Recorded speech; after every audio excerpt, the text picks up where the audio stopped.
All right. Bungie has just dropped some massive news on us. You will now be able to change your character's customization after 9 long years. You're going to be able to change exactly the way your Guardian looks. We're going to go through that and all the other huge news. That's not even everything. We got a full TWAB to cover, so let's jump right into this. The helmet no longer stays on. Let's see if this sounds familiar. You created a very edgy Awoken when you were a teenager. Maybe you chose some regrettable markings on your hunter's face, or you didn't coordinate the colors of your Exo's mouth and eyes, or perhaps your character's body type no longer represents who you are. No matter the reason, you'll be able to change your Guardian's look when character customization goes live in an update before the release of the final shape. That's what I'm talking about. That is some very nice news. That is music to my ears. I've been wanting to change my Guardian's look for so long. Comment down below if you've been wanting to do the same.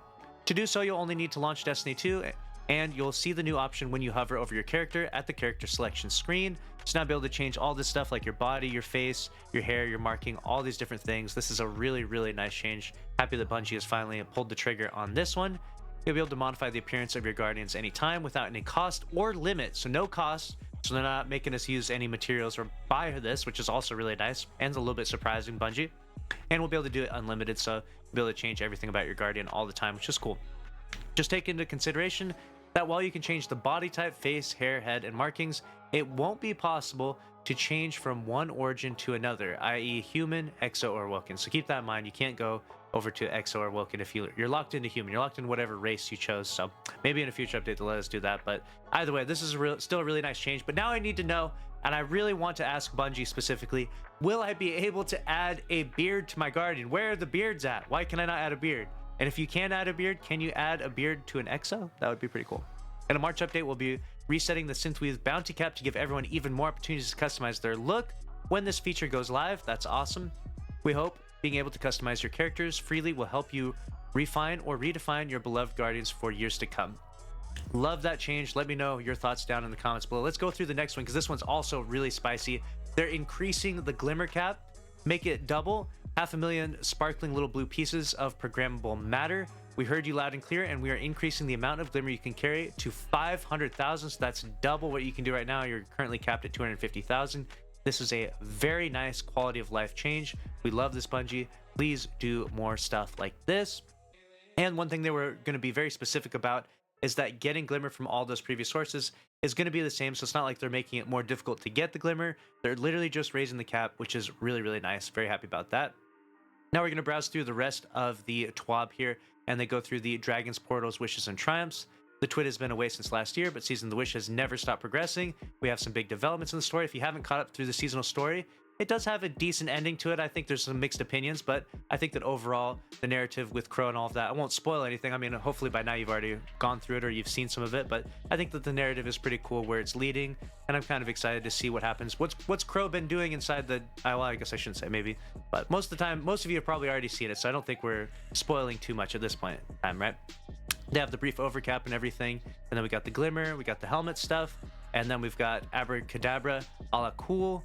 And so this is where you're going to be able to vote for the Festival of the Lost armor sets that are coming out. You have good wizards or you have evil wizards. And so you're going to have to decide which one you want to vote for. I'm going to put this image on screen here very clearly, and I want you to comment down below. Are you going to be voting for good wizards, which is this one right here? I kind of like the aesthetic that we have here, kind of like the markings on everything. But overall, I think personally, the winner for me at least is going to be the evil wizards right here. Look at this. It's got a nice glow on the chest and everything. I'm Team Evil Wizards. Comment down below which one you are, but that's what I'll be voting for, and they're going to be emailing those votes out to everyone. The next part is that they mentioned the Wish Keeper, which is the exotic bow and all of the different catalysts and everything that you unlock with it. This is actually the gameplay that I'm using here when I'm doing Crow to Master Challenge carries right now on twitch.tv/LIGHTFALL. If you want to get carried in the Master Crow to raid, make sure to join me because we're doing these carries all week long. We did them all last week.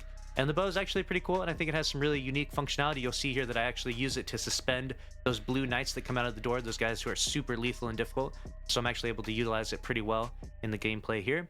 Then we have Behold, a plushie of 1,000 voices. We have a Riven of 1,000 Voices plushie being made available, and it's a part of the Bungie rewards. It's currently back in stock.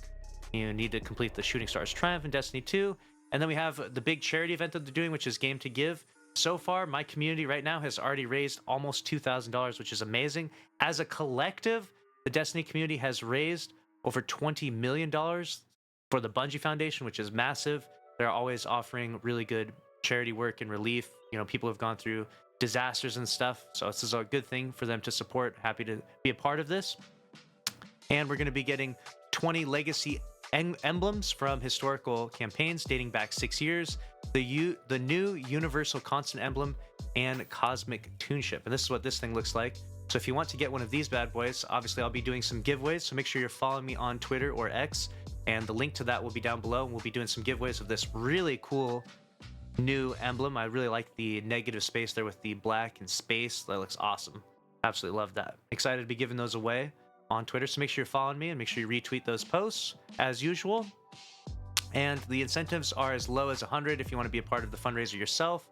But either way, you don't want to be a part of it if you don't have a community of your own, you can always join mine and donate to it, and I appreciate that. And obviously all the stuff that I get, I'll be giving those rewards back. If you can't directly donate to it, you can actually buy some of the merchandise they have here. They got a t-shirt, they got a sweater, they got a mug. You can support in various different ways. Even if you don't have the money, don't overextend yourself. Don't give money that you can't afford to give. You know, it helps just being a part of it, promoting it, retweeting it, sharing these posts on social media helps a lot, and it actually does a lot of good out there in the world. So happy to support a good cause like that. Then we have Get Your Prime Gaming Drops.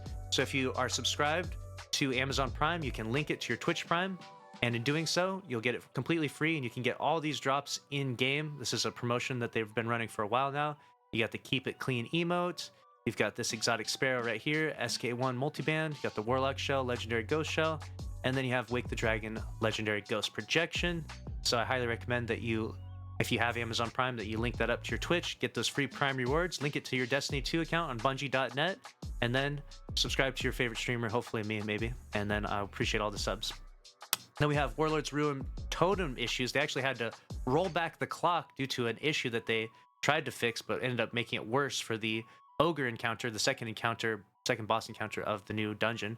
We're investigating an issue where the fix in 735 Warlord totem spawning was negatively affected all totem spawns in the Warlord's Ruin dungeon. So now they had to revert that back, and so now they're trying to fix that. So the issues of game development, right? It's always difficult when you fix something, you potentially break another thing. This is the thing that Bungie's talked about a lot of times. With Destiny 2, there's so many moving parts that it's difficult to fix it right the first time, but they're working on it right now. Reveler title right now, we are aware of an issue where players who met the completion conditions are not able to claim the Dawning Triumph for the Reveler title. So they're going to be fixing that in a future update right here. Once the implement is fixed, you'll be able to get that back, so don't worry, that's coming soon if you're for the Revelers out there. And then they have a whole list of known issues, like the Karnstein Armlet fingertips no longer glow while the perk is active. They're obviously working on that stuff, and they'll be getting that stuff fixed pretty soon. Then we got the movie of the week, the artist of the week, always making excellent art for the game. Let me know your thoughts about this week's TWAB. Definitely a spicy one for the first TWAB of 2024. And remember, subscribe to this channel with notifications on, because I will keep you up to date on all the news that goes on in Destiny 2. Smash the like button and click on the screen here to watch